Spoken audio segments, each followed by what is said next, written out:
Alam nyo, hindi lang sa isang bagay ang magpapangiti, nagpapasaya sa isang tao, kundi doon din sa pagpaparamdam.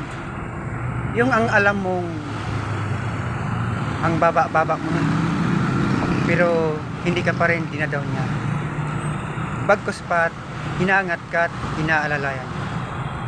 Yung ang tipong walang-wala ka na at hinangina pa.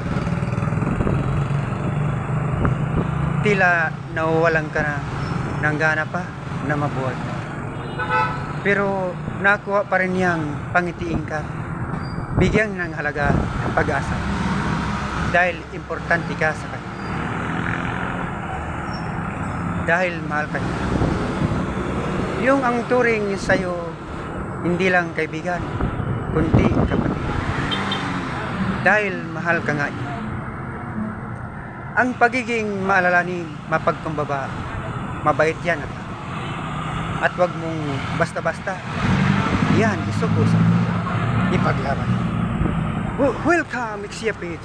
Maligaya kong harapin ang una kong kabanata sa Ixia Page.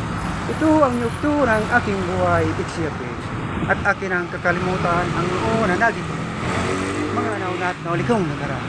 Maraming salamat sa inyo mga kaibigan. Salamat sa pagdanaw. Salamat po sa manghang na panonood at pagtangkilik sa The Lobster Secret Lover.